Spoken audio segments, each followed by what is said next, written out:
Bismillah. Thank you, Maria, and thank you also to George Mason and to the Verlag Center for having this conference, especially one that gives us an opportunity to talk some about the Quran project that we've already talked about.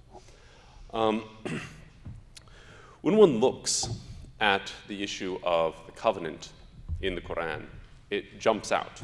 It's really all over the place. When one looks at the tafsir tradition, it is remarkable how often it comes up. You'll just have a mufassir say, and that is the ahd, or the mithaq, the covenant, and then go on. So you're just supposed to know what he's referring to. Now it's quite remarkable then that when we look at the fields of Christian studies, Judaic studies, Old Testament studies, and New Testament studies, we have this robust scholarship and debate on the meaning of covenant in their respective scriptures and traditions. There are dozens of monographs and hundreds of articles regarding the covenant. And each school even has a theory of covenantal pluralism, which has led to a lot of debate. Yet to date, there's really very little examination of the covenant in the Quran or in Islam. And a Muslim or Quranic covenant theology has not been articulated in the modern era. Nor is there really substantial engagement on the part of Muslims with the developments in covenant theology among Jews and Christians, whereas there was substantial engagement between Jews and Christians regarding covenant theology. Now, given the extensive treatment of the covenant in the Quran, where words pertaining to the covenant occur well over 100 times, it's not only surprising, to my mind, it's actually shocking. It would be an understatement to say that the understanding of the covenant between God and human beings is one of the many important Quranic concepts that remain severely understudied. To date, there are really only a few brief articles on the covenant in Islamic studies, and if any of the other scholars here know of others, I'd like to know of them. One is Louis Massignon's article, written in 1963. Another is one by Richard Gramlich, written in 1983. And then you also have a passage of about 20 pages in Gerhard Bovering's The Mystical Vision of Existence in Classical Islam. All of these are at least 20 years old, and none of them are in the field of Quranic studies. They're really all in the field of Sufi studies. In the field of Quranic studies, the covenant has been mentioned briefly by Arthur Jeffrey in The Quran as Scripture, written in 1950, and in John Wansborough's much debated Quranic studies. While both Jeffrey and Wansborough make interesting observations, neither provides any in-depth analysis. One can find brief mentions of the covenant in other studies of the Quran, but I have yet to find any comprehensive examination of it. Perhaps this is because, as Andrew Rippin argues, the various aspects, quote, do not form into one cohesive picture of a treaty covenant, end quote. Though that is not how most classical commentators from At-Tabari in the 3rd Islamic century to Allama Tabatabai in the 14th Islamic century have seen it. Now, given the lack of scholarship on this topic, we cannot even say whether or not this lacuna arises from the fact that the concept of the covenant is not as central to Islamic theology and self-understanding as it is to Judaism and Christianity, or that it is not as cohesive. As we will see in this presentation, the covenant is quite prevalent in the Quran itself, and according to many exegetes, it is central to the Quranic conception of humanity and of religious history. Now, given the amount of ground that remains uncovered, in this presentation I can only scratch the surface. I'll first examine the technical terms pertaining to the covenant and the relevant semantic fields.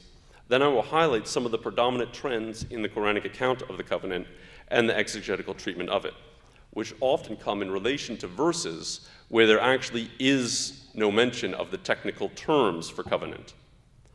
Now, the Quranic account of the covenant inevitably leads to biblical comparisons, but I'll keep these to a minimum. And then I will conclude with some observations regarding the implications of the Quranic understanding of the covenant.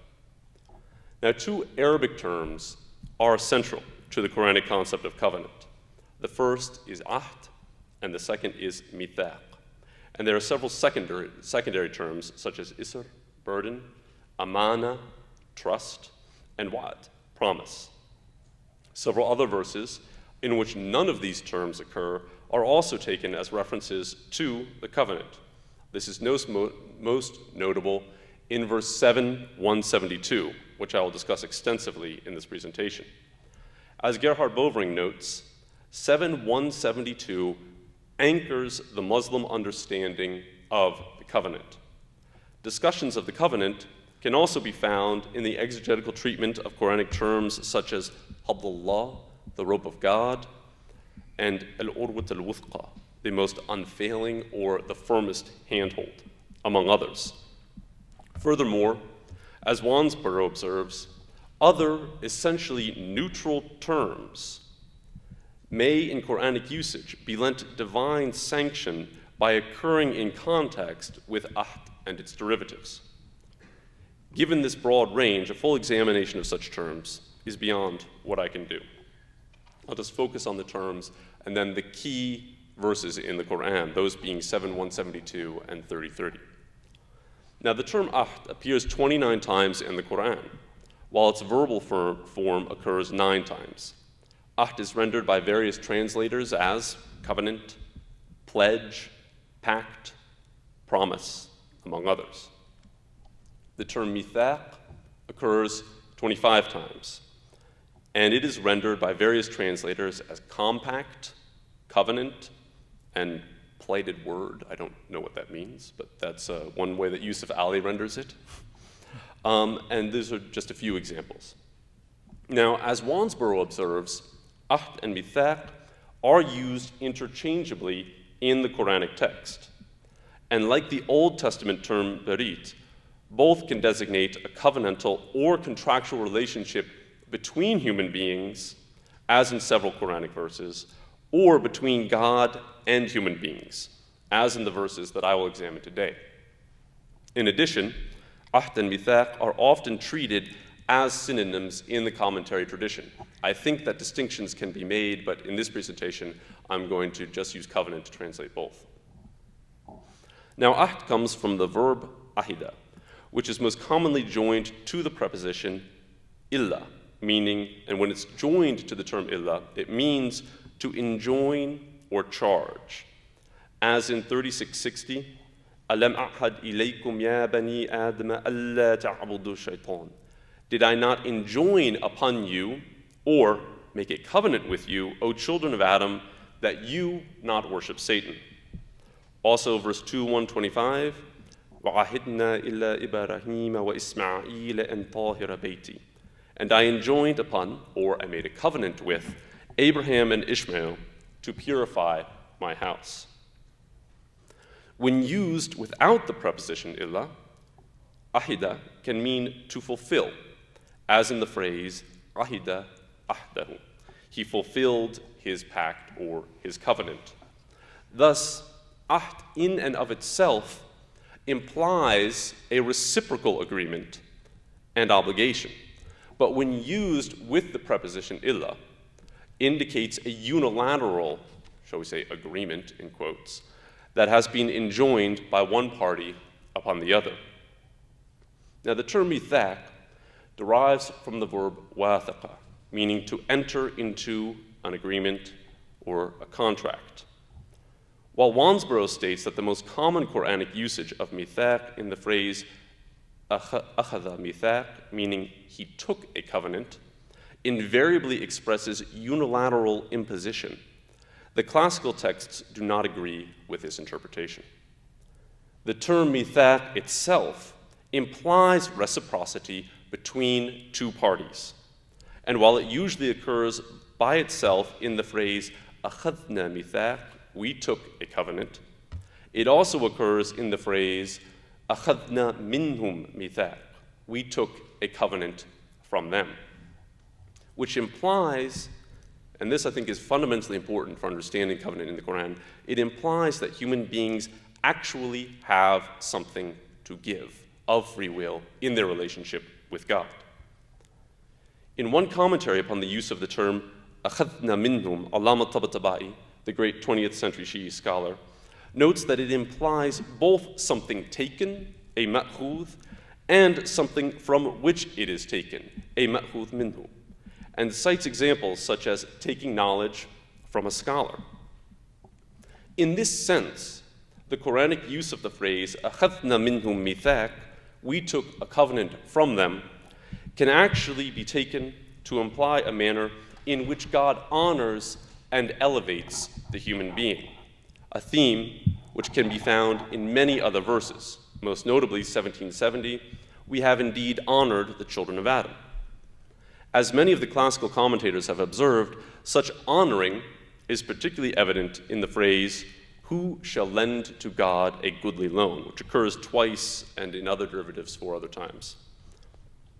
For it implies that although God is the creator, the Lord, and master of all, God nonetheless allows human beings to freely give back to God that which is God's.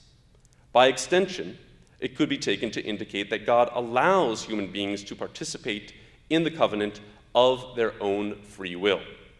God thus gives human beings free disposition, tasrif, to maintain or to break the covenant.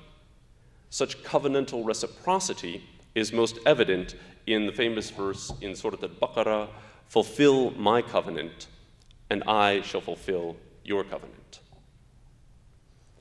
Having examined some aspects of the two terms that are central to the Quranic treatment of the covenant, let us now move to the central verses.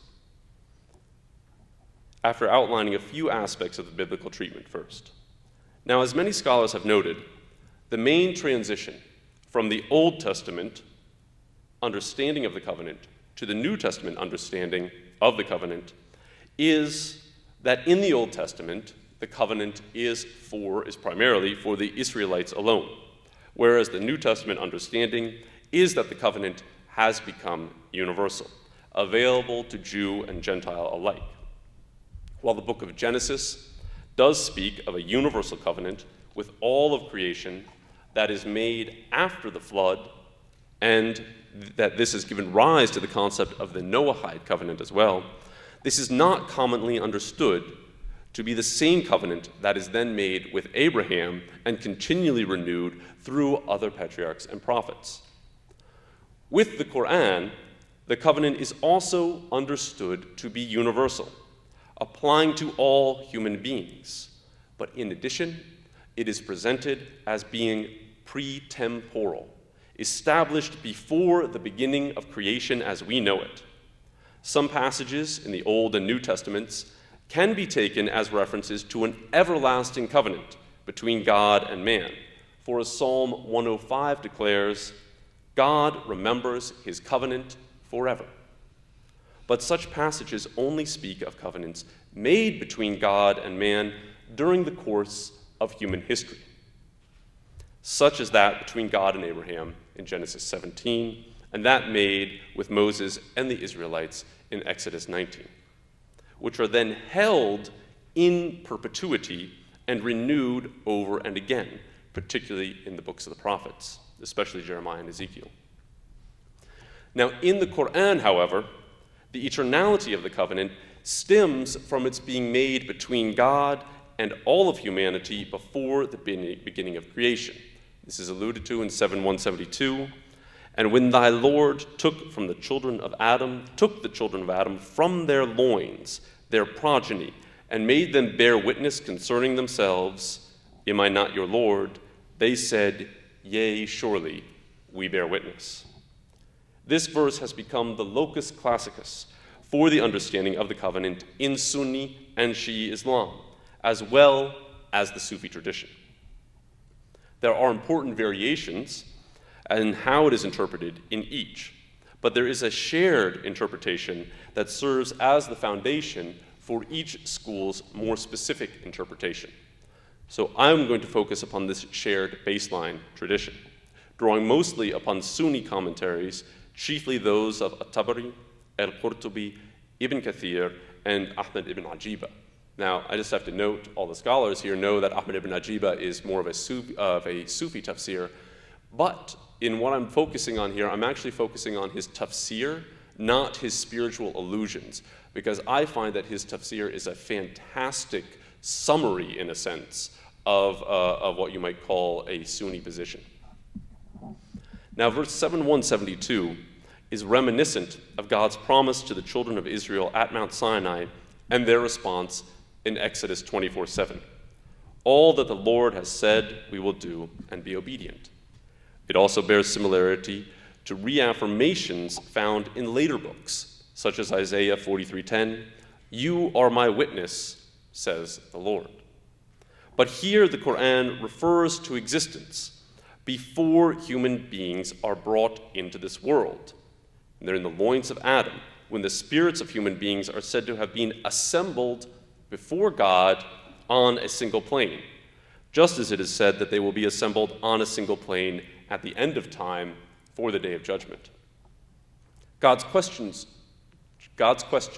to human beings, "Alastu bi rabbikum," am I not your Lord, is said to be a rhetorical question whereby God affirms his principial reality as the Lord of all humankind. And the human response is seen as the everlasting affirmation of this covenant to which human beings are forever beholden. In addition to this covenant, to which all human beings must bear witness, several commentators, Tabari, Qurtubi, Shawkani among them, interpret verse 33:7, and remember when we took from the prophets their covenant, which is also, shades which are also found in verse 381, as a reference to another covenant, a second covenant, made after the covenant with all humanity, a covenant that is particular to the prophets, that they worship God, call others to worship God, and affirm one another. The remainder of verse 7:172, continuing into verse 7:173, establishes that in making this pre-temporal covenant, God will hold human beings accountable for it on the day of resurrection, such that none will be able to claim that he or she was not responsible for the covenant. To quote, "This was lest you should say on the day of resurrection, 'Truly we were oblivious to this,' or lest you should say, 'It is only that our fathers ascribed partners unto God aforetime, and we were their progeny after them. Wilt thou destroy us for that which liars have done?'" In other words, many human beings may claim that they are not responsible for maintaining the covenant because their ancestors did not follow it, and they could not observe that of which they were not informed. But in fact, all of humanity is held to be responsible because all of humanity bears the imprint of this pre-temporal covenant within. In this vein, Ibn Kathir says of verse 7:172 and 73, and several hadith that he cites in elaboration upon it, quote, "These locutions indicate that he brought them into existence as witnesses to this, asserting it, the covenant, both in their natural state and in their words. The witnessing is sometimes in words such as, 'They said we bear witness against ourselves,' verse 6:130, and sometimes in their natural state, such as the saying of God, 'It is not for the idolaters to maintain the mosques of God, bearing witness of disbelief against themselves,' verse 9:17. That is, their natural state bears witness against themselves in this regard, even if they do not assert it in words." This issue of the natural state is fundamentally important here.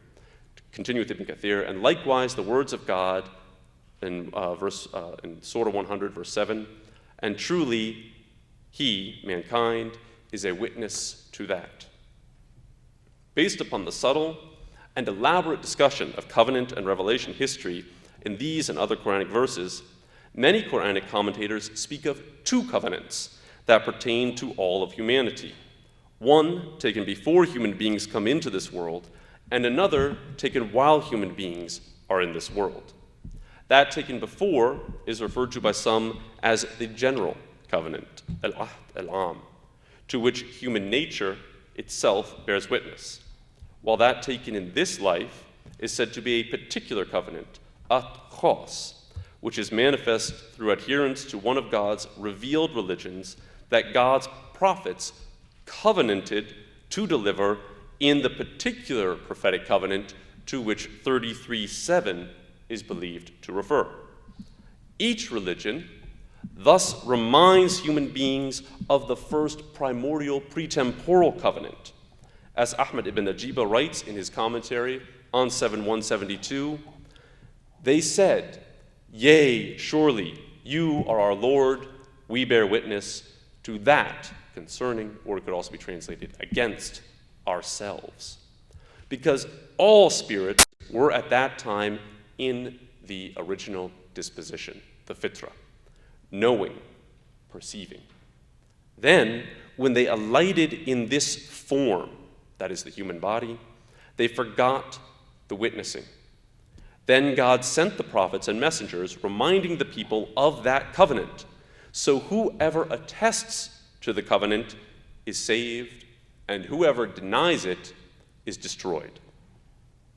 When continuing the commentary on to 7:173, Ibn Ajiba writes, the implication is, we took that covenant in the world of spirits and sent the messengers renewing it in the world of figures, that is, this world, to avoid your saying, we were oblivious to this. Ibn Ajiba then likens verse 7:173 to verse 17:15. And never do we punish until we have sent a messenger. And then to verse 4:165, which speaks of, quote, messengers who are sent as bearers of glad tidings and as warners, that mankind might have no argument against God after the messengers. Regarding all of these verses, Ibn Ajiba writes, the testification as spirits does not suffice as proof against them during the resurrection, because the spirits forgot that covenant when they entered the world of figures. So they do not guide them to it except through an indication which reminds them of it, by which Ibn Ajiba here means the revelations sent through God's prophets. As Al-Qurtubi writes when commenting on 7:172, when they neglect the covenant, God reminds them through his prophets and seals the reminding with the purest of them, that being in his mind the Prophet Muhammad, for them to be, that is the prophets, to be witnesses against them, that is humanity. From the perspective proposed by this line of interpretation, every covenant made while humankind is on earth is a recognition, renewal, and continuation of the pre-temporal covenant made while they were disembodied, or if you will, pre-embodied spirits. What one could call the Judeo-Christian Islamic tradition is thus seen as a multifaceted series of temporal manifestations of a single pre-temporal covenant. The function of revelation and prophecy, for which another special covenant was made with the prophets, is then to reawaken the awareness of this imprint and remind humankind that they must return to the observance of the first covenant. To support this position, commentaries upon 7:172, such as that of At-Tabari, cite a wide range of Quranic verses. I'm not going to go into all those right here because apparently I only have 5 minutes, and that's not going to happen, but I'll try. Now, being presented as a continuation of the Abrahamic tradition, as another reminder in this series of reminders, the Quran explicitly confirms the covenant that God made with previous communities, seeking to remind not only of the covenant made before spirits were embodied, but also of the previous covenants made while human spirits were embodied. In the Quran, the line of prophecy thus does not begin necessarily with Noah or Abraham or Moses. Rather, it is said to begin with Adam, Adam being viewed as the first of all prophets And the first breaking of the covenant is that Adam and Eve conduct, not just Eve first and then influencing Adam as in the Bible, but the first breaking is said to be Adam and Eve. And then when Adam and Eve come and are on the earth, in a sense, God renews the covenant with them, and they renew the covenant. So that can be seen, in a sense, as the beginning of the cycle from a Quranic position. Now, seen in this light, the underlying substance of the human condition is the Adamic nature before the fall, a nature by virtue of which the human being is said to be, as we saw with Ibn Ajiba, knowing, perceiving. That is, ever aware of the pre-temporal covenant and all that it entails. According to the majority of commentators, this nature is what is referred to in the Quran as the Fitrah, the original disposition, or literally the initial cleaving mentioned in 30:30, a verse that almost every major commentary links to the discussion of 7:172, just as most commentaries also cite 7:172 when discussing 30:30.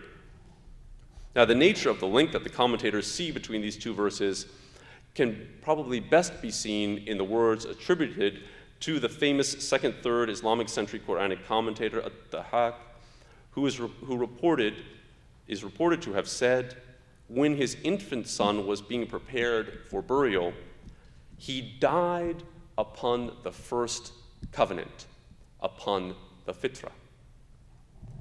Now, verse 30:30 reads, "Set thy face to religion as one truly devout," a Hanif, "in the original disposition, the Fitrah of God, upon which he originated mankind. There is no alteration in God's creation. That is the religion upright, but most people know not." This verse is taken by most commentators to be a command to follow the religion of God for which he created human beings.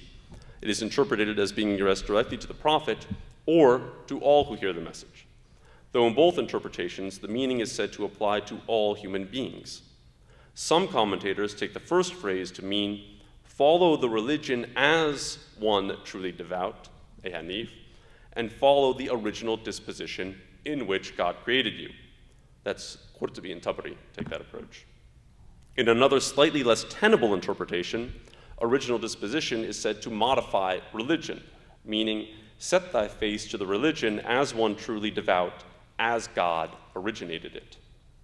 In either interpretation, it implies that human beings were made for Tawheed, for religion, and for worship.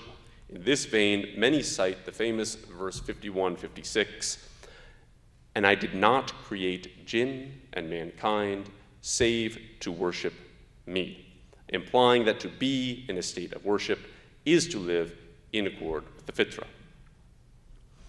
Now, when discussing 30:30, it is important to mention that many people see it as something that pertains only to Islam with a capital I, the reified religion of Islam. And this is definitely something which is found in the classical tradition. However, I think that one can be justified in reading it as, shall we say, relating to submission, or shall we say Islam with a little I. And this is something that one can be found, in several of the classical commentaries, such as Al-Qurtubi, who says that this is a misguided interpretation. As he observes, it is impossible for the Fitrah here mentioned to be Islam with a capital I, and that's my kind of translation, my insertion, because Islam and Iman are declaring with the tongue, embracing with the heart, and performing with the limbs.